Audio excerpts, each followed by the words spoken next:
everybody. This is Katie Zane here with MEPACon. Today we're going to do an interview with author Seth Ring. We're super excited to talk a little nerdy with everybody. So Seth, you want to tell us a little bit about yourself?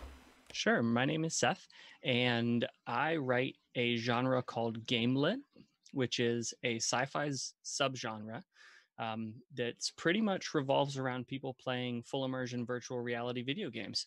So it's a really fun genre. I'm currently on my 5th book, 4 out on Amazon and a variety of other places. I also run a Patreon community, and a lot of what's in my book is actually inspired by and co-created by my audience. So I really enjoy world building, and I really enjoy that kind of community aspect of it. And it's really fun to play or to write about playing a video game, since I've, played video games pretty much my entire life. So yeah, that's awesome. How did you get into writing? What got you started? So I read a lot, and I didn't have a TV when I was growing up, and so I spent all my time reading. And when I wasn't playing a video game or playing a board game or playing a TTRPG, I was reading, and that sort of just stuck with me. And I got to probably about 5 years ago, I started looking around for some hobbies to pick up. I had moved back to Lancaster, where I am now, and I didn't know too many people. So I was sort of looking for something to fill my spare time, because normally I would be gaming, but I didn't have a gaming group. And so I started writing some of my adventures down. And it started with a lot of sort of TTRPG influenced stuff. So Dungeons and Dragons, Pathfinder. Okay, cool. Yeah, I really like the game Shadowrun. So I played around with some sci-fi stuff there. And then I started posting on amateur websites, and I just sort of grew from there. Sort of found some like-minded people, and we started going back and forth. And then eventually I built the world of Novaterra, which is where these books are set. Okay, great. So when did you start writing? How many years has it been? So I've written my entire life in little spits and just like, little bits here and there. And I think I started writing my first actual like long form story, something you might consider like a novella. And that was 4 years ago. I had written a bunch of short stories to sort of get my feet wet, and then one of them I ended up turning into something a little bit longer. Nice. I remember sitting down one day and just wondering to myself, I wonder how long this is, and it was 80,000 words. Oh, that's a lot. Which is pretty much a novel. That's a novel. Yeah, for sure, especially sci-fi. So at that point, I was like, okay, maybe I'm actually doing something here. Maybe I'm actually doing something. So it was that point that I took the first book, what became the first book of Novaterra, which was just 15 chapters, about 1,500 words a chapter, and I turned it into the first 2 books of the Titan series, which is Novaterra Titan and Novaterra Greymane. And that was about 2 years ago, almost exactly. Nice. I think in September it'll be 2 years exactly. So what does the writing process look like for you? Especially writing a series, there are a lot of details you've got to keep track of. Yeah, there are a lot of details I have to keep track of, and I often fail miserably. And thankfully, again, I have a Patreon community, and they'll often catch problems and be like, hey, this is really not, you messed up here. Because of the way I release, I often have to sort of go, like, I have to write in an answer after the fact, because I release serially. So I release 2 chapters a week. And I've done that for all of my books. So I'm up to, again, book 5.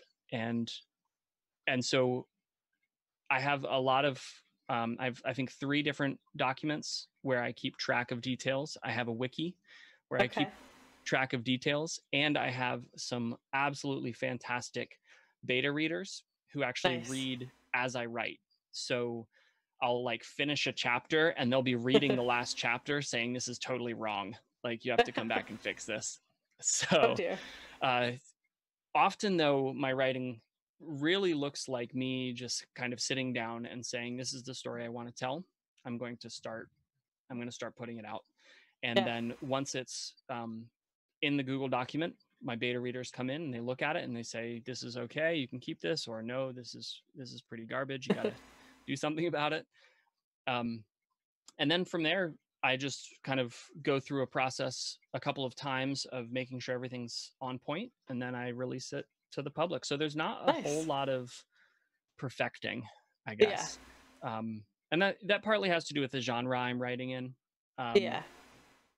Game lit is a very pulpy genre. And so I can get away with some things that you wouldn't necessarily be able to get away with if this was like, you know, high literature or anything serious. So are you self-publishing then once you have the book finished? That's awesome. So every time I finish a book, I give it to my patrons because obviously, you know, they're the ones who have supported me the whole way through. Right. And then I actually write extra content for them as well. Nice. Extra chapters. And then I put it up on Amazon and just sort of let it be. Nice. Honestly, I am very much a fan of giving away content. I absolutely love reading, and I've been poor for a long time. And so that barrier of being like, oh, I really want to read that book, but I also know I probably shouldn't spend the $7 to $20, you know, to get it when it comes out. I actually have the first 3 books of the Novaterra series up for free on Wattpad, and the first 2 books and most of the 3rd book up for free on a website called Royal Road. And I will probably at some point release the 4th one, and then the 5th one, and then the 6th one. I'm really not into gated content. I keep it exclusive. So currently book 4 is exclusive and book 5 is exclusive for patrons. Because I think that's, you know, only appropriate. They're the ones who are supporting the community and paying for it. But as I write more for them, I'll probably release the stuff for free. So if anybody wants to read a book, they're available. So let's talk about your characters. Where do you get ideas for the people that appear in your books? Sure. So my main character, whose in-game name is Thorn, is a little bit different than your average Joe. He is 8 feet 9 inches tall, suffers from giantism in real life, and as a result led a fairly restricted life because being that big in the real world, you can't really move around.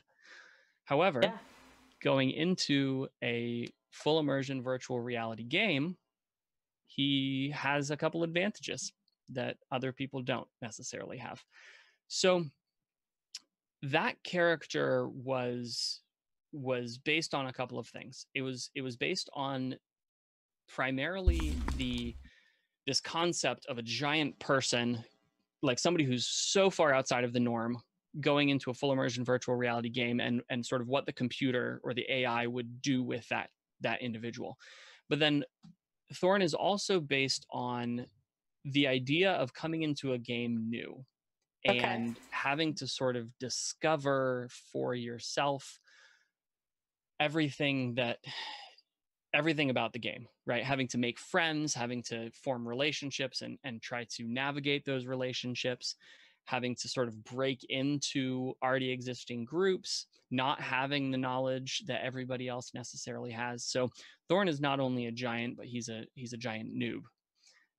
And so it's been really fun to sort of contrast him with the hardcore experienced gamer types.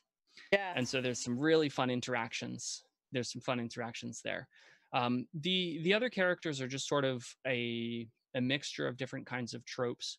Though I will say, if there's anything about my writing that I'm really proud of, it's my characterization.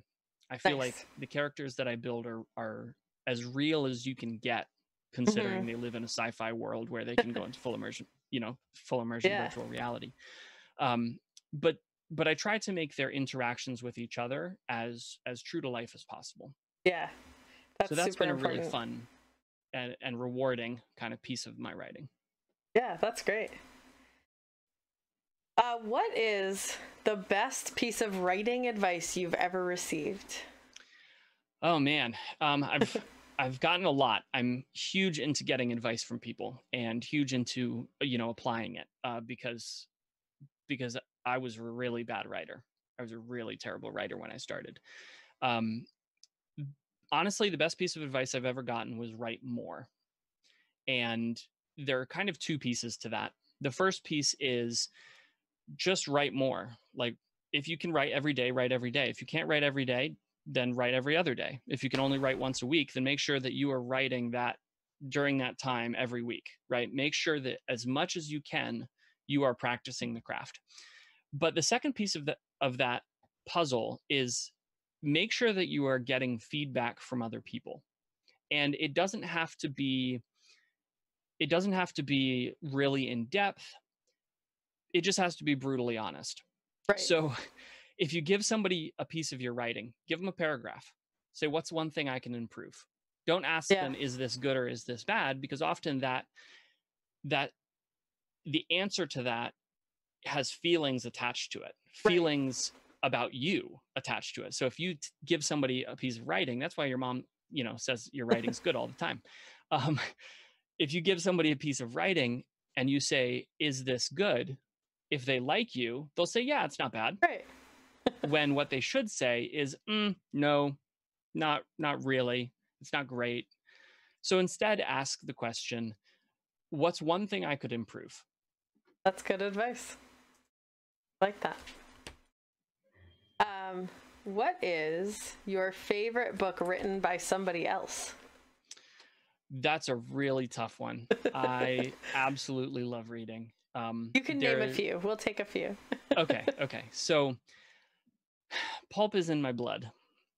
One of my favorite authors of all time is Louis L'Amour, who wrote pulp westerns and detective novels and sort of soldier of fortune type stuff, right? So he has a book called Last of the Breed, which I just absolutely adore. It's very different than the stuff I write, but I feel like a lot of Louis L'Amour has influenced a lot of my writing. But then on the other hand, I also have to give a shout out to Terry Pratchett, who wrote the Discworld series and is probably, oh man, he's up there for, a heavy contender for my favorite writer of all time. Is his sense of sort of absurdity and reality has really influenced me, and I've tried to emulate that quite a bit. Anything that he has that deals with Ankh-Morpork, the big city on Discworld, and specifically that deals with the patrician of Ankh-Morpork, I think those are the books I kind of gravitate towards. Nice. What kind of impact do you hope that your books will have? More than anything else, I think that I hope my books will show people that there is a light at the end of the tunnel. I think that one of the most difficult things of our age, our current environment, is that when you look around, things can seem pretty grim. And often we gamers like to game because it allows for some separation from what's going on in life. But at a certain point, we all have to face reality on some level, right? And if I could, again, pick a single thing, I think that I would like that people reading my books would see my characters face reality with courage and understand that even though it might suck, and even though reality isn't great, and even though playing a virtual reality game might be better, at the end of the day, there is light. There are people who love you and want to help you, and to a certain extent, it's just a matter of finding them, and surrounding yourself with people who will be there to support you. Because if you have those people, it doesn't matter how dark life is, you have light. Yeah, absolutely. And that speaks a lot to what we're doing with MepaCon and having a game day. And we actually haven't done that before. We did our twice a year conventions, and that was it. And but we felt like, in the way the world is, if we can offer an escape for someone for an afternoon, that we want to be able to do that, because the world is very heavy right now. And a little bit of fiction could go a long way, and bringing the community together. And that's really what MepaCon's always been about. So let's talk a little bit about gaming. What's your all-time favorite game? Shadowrun. I love Shadowrun. I'm not surprised. I like tabletop RPGs quite a bit. Yes. Really, I'll play anything as long as we get to create a story together, right? Yes. I love the community aspect of it. Absolutely. I love the creative aspect of it. I love getting to inhabit another character, like another person's mind and body for a while. And I like doing that in an environment where we can really explore, the interactions and the consequences of the choices that we make. Yeah. And I think, Shadowrun has such a cool setting. Yeah, absolutely. I was going to ask you if you felt like your books resemble any games or game universes, but you've kind of already answered that a little bit. Yeah, a little bit. So it's more of a swords and sorcery. This is kind of the weird part. So it's a sci-fi subgenre. The video game they're playing is very like D&D, Lord of the Rings-esque. Okay. It's very swords and sorcery. But they live in a future world. Right. So what's kind of weird. Obviously they can go into this virtual reality world. Right. Is there anything else notable that's different about their world versus the real world? Yeah. So their world has a different set of problems. Okay. Because everything has been sterilized to some extent, right? Okay. So we're talking about single world order, sort of unified humanity. Okay. A lot of those problems have disappeared, but when you automate 90% of manufacturing, or you automate 90% of service jobs, what do people do with their time? Right. All of a sudden, you got a lot of restless people just sort of hanging out with energy to burn. And so that's where the game Nova Terra comes in. Okay. And I haven't really gotten into this. The characters in the book haven't gotten into this yet. But there's this overlying question of sort of what happens when an AI is able to touch your brain, right? Okay. And can shape your perception of reality. Because in order to play a virtual reality game, so one of the reasons I started writing this series in particular is because my background is in application development. Okay. And so I started thinking about this from the point of view of, okay, what happens when an AI is given a specific directive and nigh unlimited ability to shape your reality? Well, the easiest thing to do is not to achieve the objective. The easiest thing to do is to make you think that it's achieving the objective. And so there's some question about why the game is set up the way it is, why the AI is doing what they're doing.